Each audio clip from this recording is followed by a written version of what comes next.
Ya oh, pemirsa, sekarang tim potret berada di salah satu pulau indah andalan Sumatera. Pulau ini memiliki budaya yang sangat kaya dan juga bentang alam yang luar biasa eksotis. Dalam edisi potret kali ini kita akan melihat bagaimana budaya lokal dapat terjaga hingga saat ini dan juga bentang alamnya yang tersohor sampai mancanegara. Selamat datang di Tanah Niha.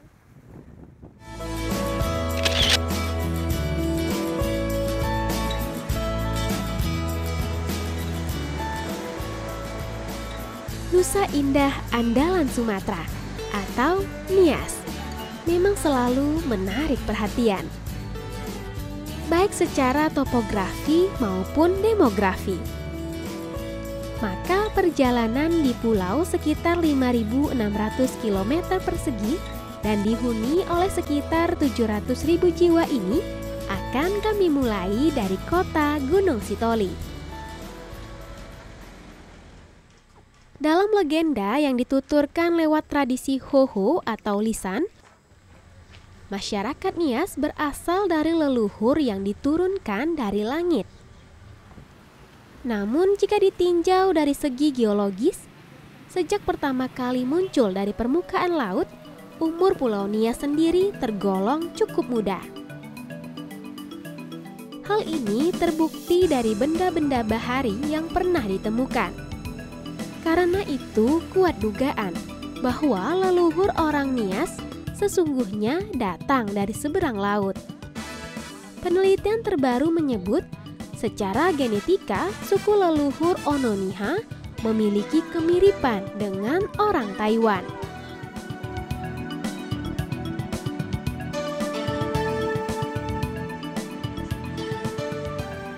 Tidak jauh dari pusat kota Gunung Sitoli, terdapat sebuah banua atau pemukiman tradisional bernama Desa Siheree Siwahili. Kata hili yang bermakna bukit selalu ada dalam nama desa-desa di Pulau Nias. Dahulu suku Nias memang dikenal suka membuat pemukiman di atas bukit. Sama seperti desa yang masih banyak rumah adatnya ini. Terkait sejarah tradisi perperangan antar desa, maka pemilihan tempat menjadi pertimbangan penting sebagai upaya untuk mempertahankan keberlangsungan hidup. Dan cara ini terbukti berhasil, sehingga kita masih dapat menikmati keindahan desa adat ini.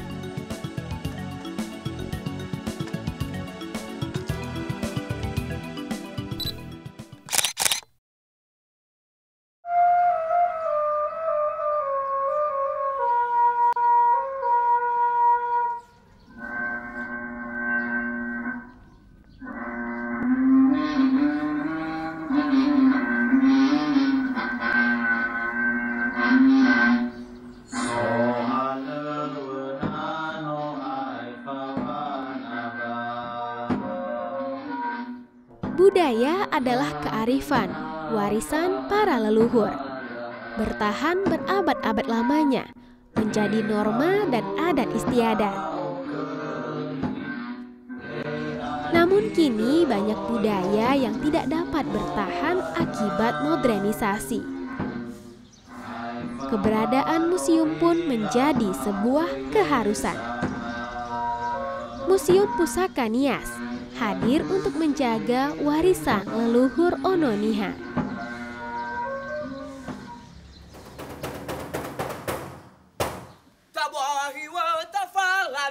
Dan kami begitu tersanjung. Tim potret disambut dengan tarian tradisional suku Ononiha.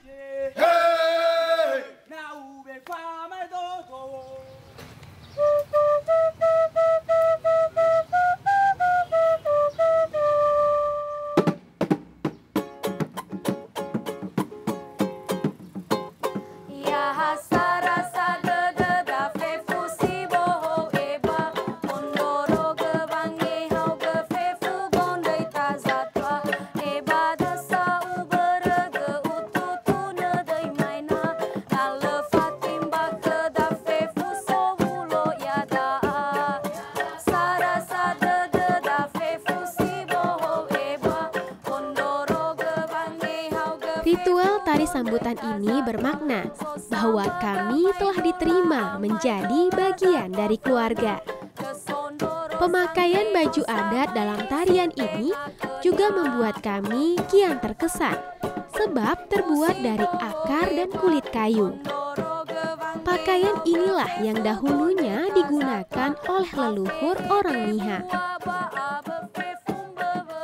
Selain pakaian adatnya, alat-alat musik yang digunakan untuk menghasilkan irama bernada etnik dan begitu indah juga sangat unik.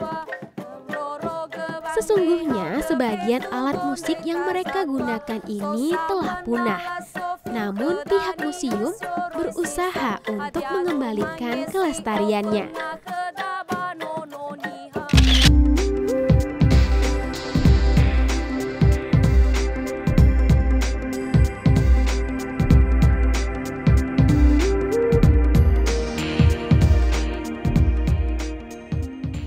Usai menikmati ritual penyambutan, kami menyempatkan waktu untuk melihat replika Omohada atau rumah adat Nias yang difungsikan sebagai penginapan. Di kawasan komplek museum ini terdapat 4 rumah adat yang mewakili daerahnya masing-masing.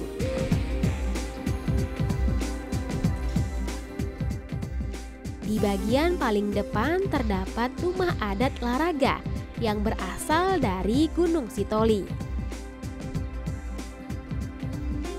Ketiga rumah adat lainnya yaitu Bawolato, Baweganewo, dan Ulunoyo berada di bagian belakang museum. Rumah-rumah adat ini merupakan simbol kekayaan budaya Nias. Sebuah karya seni yang bernilai tinggi. Dilihat dari desain dan struktur bangunan rumah yang tidak menggunakan paku, leluhur suku Nias adalah arsitektur handal. Hanya memanfaatkan pasak kayu, rumah adat Nias tahan dari sekian kali guncangan gempa yang pernah terjadi.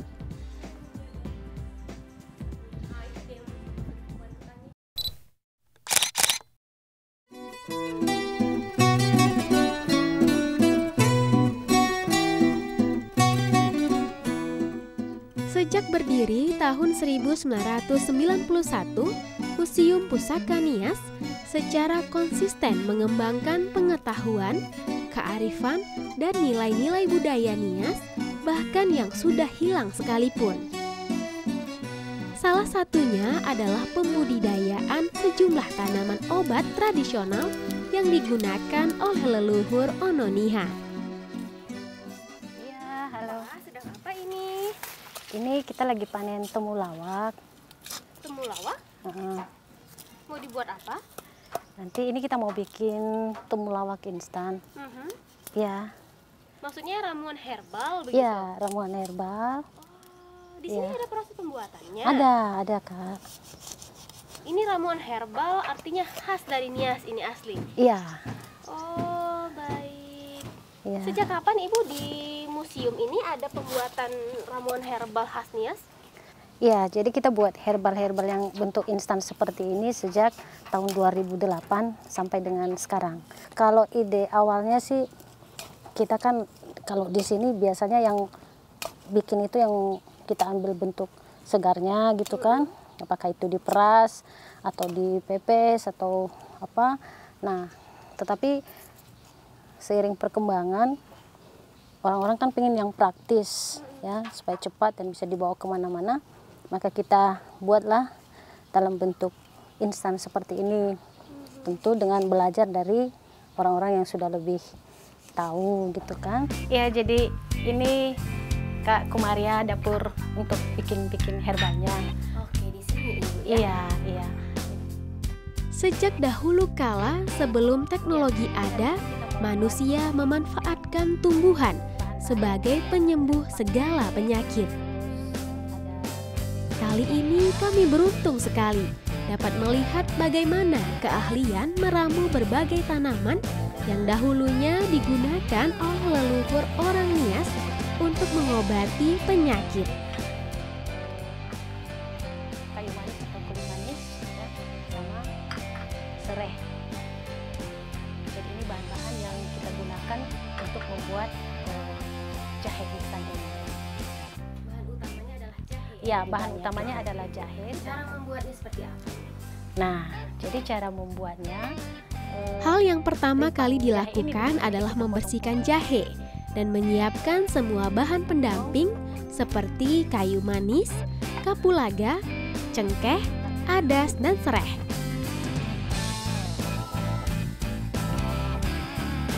Direbus sampai airnya menjadi lebih kental. Aromanya harum sekali.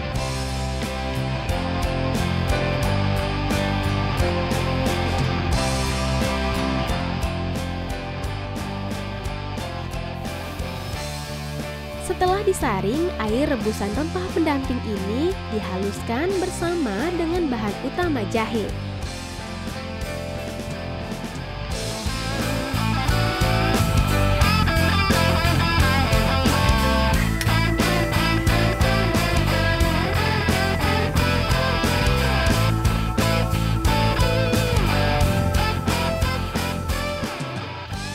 Bahan jahe kini telah siap. Saatnya dimasak bersama dengan gula pasir.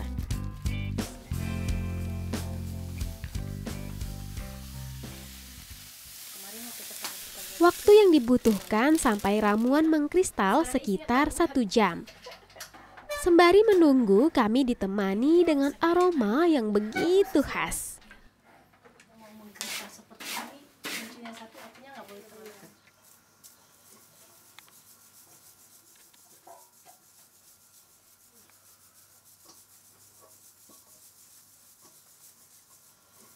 Rempah jahe sudah matang dan berubah menjadi serbuk.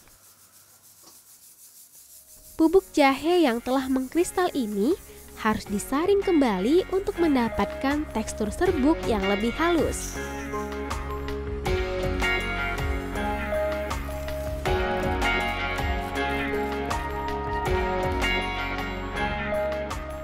Oh iya pemirsa, selain ramuan jahe, di sini juga terdapat ramuan lainnya, seperti kunyit, temulawak, dan daun-daun obat yang telah dikeringkan.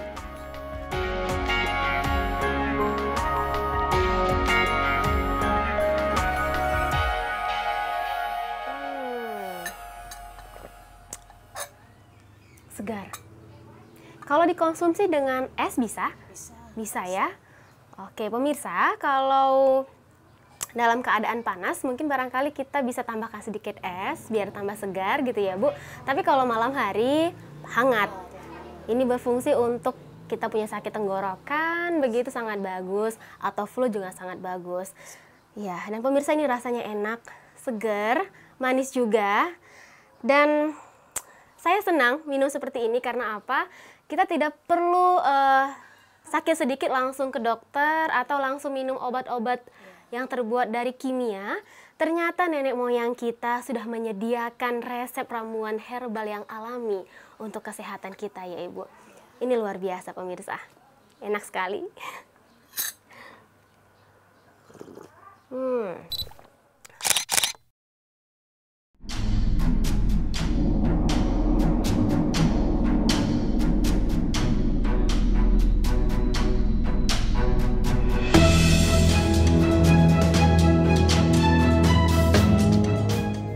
Barangkali dari sekian museum yang pernah kami kunjungi, Museum Pusaka Nias adalah yang istimewa. Museum ini memiliki koleksi yang lengkap dan bernilai tinggi. Penataannya juga sangat sistematis, sehingga elok dipandang.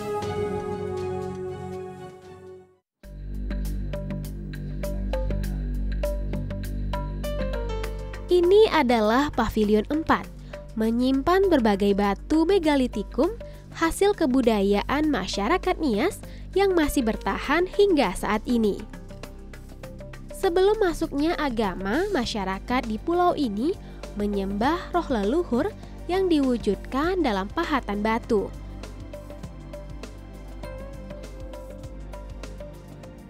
Di Pavilion 3, kita dapat melihat benda-benda yang menggambarkan kehidupan sehari-hari orang Nias.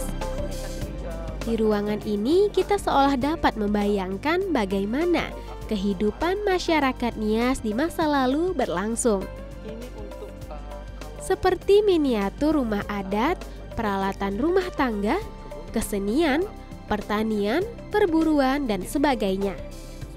Anak-anak kalau di kampung juga ada dari pohon. Koleksi di Pavilion 2 sebenarnya tidak jauh berbeda dengan Pavilion 3. Yang sedikit membedakannya adalah keberadaan pakaian dan perhiasan yang melambangkan status sosial masyarakatnya.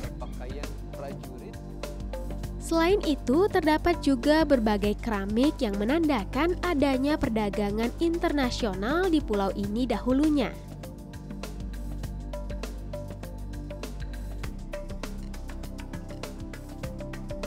Pavilion kelima berisi dokumen atau arsip yang mengisahkan perjalanan para misionaris pembawa ajaran Kristen ke Pulau Nias, di mana sebelumnya suku ini menyembah roh leluhur.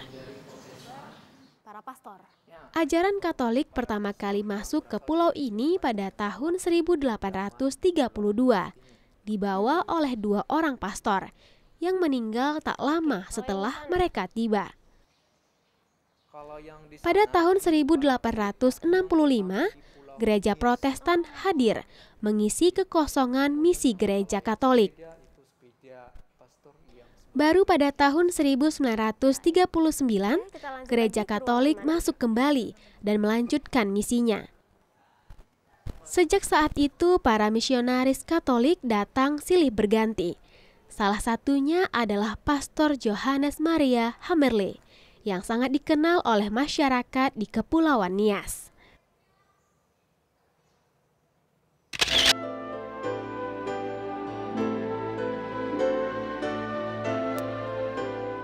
Pastor Johannes adalah seorang misionaris Katolik dari Ordo Kapusin yang menaruh perhatian besar terhadap budaya Nias.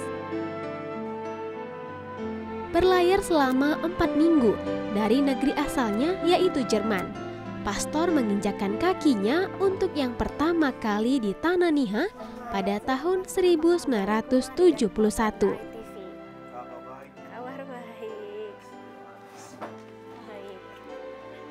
Nah, Pastor sebenarnya datang ke Pulau Nias membawa misi agama sebenarnya, Pastor ya? Itu. Nah, dan pada akhirnya mulai menggali tentang budaya Nias. Nah, apa yang membuat Pastor begitu tertarik dengan budaya di Nias ini? Ya, waktu itu saya dipindahkan ke Teluk Dalam, dan di Teluk Dalam juga kadang-kadang ketemu dengan turis. Dan turis ada juga yang tanya apa arti ini dan bagaimana ini. Kita sendiri tidak, saya sendiri tidak tahu, maka harus tanya, harus cari sama orang penjelasan itu ya. Dan sebaliknya juga turis kadang-kadang tinggalkan fotokopi tentang tulisan budaya tentang Nias dulu. Jadi melalui itu pelan-pelan tertarik membaca itu, melihat itu. Dan juga di Teluk Dalam kelihatan orang itu menjual semua barang ke Medan atau Jakarta atau luar negeri. Ya. Dan kadang-kadang mereka kemudian datang karena saya sudah menanyakan hal-hal budaya, mungkin terbuka pastor untuk itu, datang membawa satu benda, pastor ambil itu. Jadi mau jual sama saya. Kalau kamu tidak ambil, kami bawa ke Medan. Oke, Pastor, menarik sekali obrolannya. Dan sepertinya cuaca di luar juga sangat cerah. Bagaimana kalau kita lanjutkan obrolan di luar? Oh bisa, ya kalau tidak terlalu panas.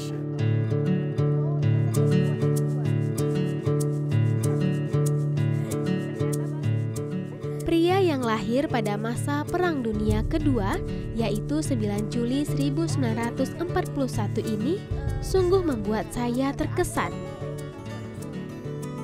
Ia memutuskan untuk menjadi warga negara Indonesia, tepat 1 dekade kedatangannya, yaitu pada tahun 1981.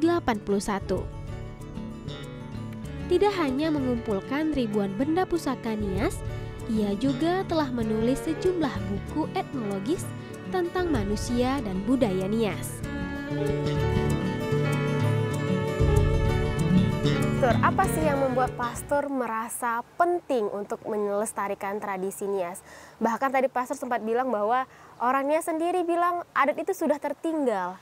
Kita sudah masuk agama, sudah tidak penting lagi itu budaya adat dilestarikan. Nah, kenapa Pastor merasa bertanggung jawab ini untuk melestarikan tradisi Nias? Satu, karena memang tidak benar dulu kalau misionaris menghancurkan budaya. Jadi kalau kita tidak buat sesuatu sekarang, ya itu salah ya. Itu satu kewajiban. Dulu mereka hancurkan megalit, itu dari iblis dan dihancurkan itu. Ya. Tapi sekarang kita harus menerangkan itu benar, apa yang benar ya. Dulu mereka di sini bukan didewakan atau apa, melainkan menghormati nenek moyang ya. Itu yang agama dasar di sini, menghormati orang tua yang sudah meninggal ya. Dan berdoa kepada mereka dan bersyukur kepada itu dasar ya.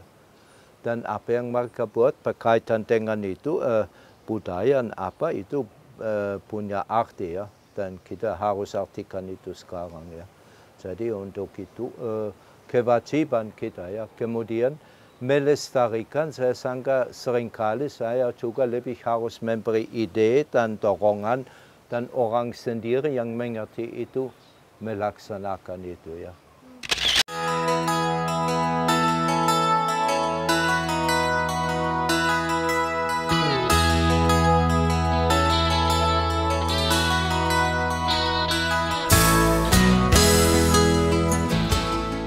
Mendengar cerita dan perjuangan Pastor Johannes dalam menjaga dan melestarikan budaya daerah membuat saya merasa begitu kagum sekaligus miris. Betapa memprihatinkannya ketika kesadaran akan pentingnya budaya sebagai jati diri bangsa Indonesia justru kerap kita abaikan. Perjalanan kita di Nusa Indah Andalan Sumatera belumlah usai. Masih banyak kisah menarik lainnya dari budaya di Tanah Niha yang akan kita telusuri.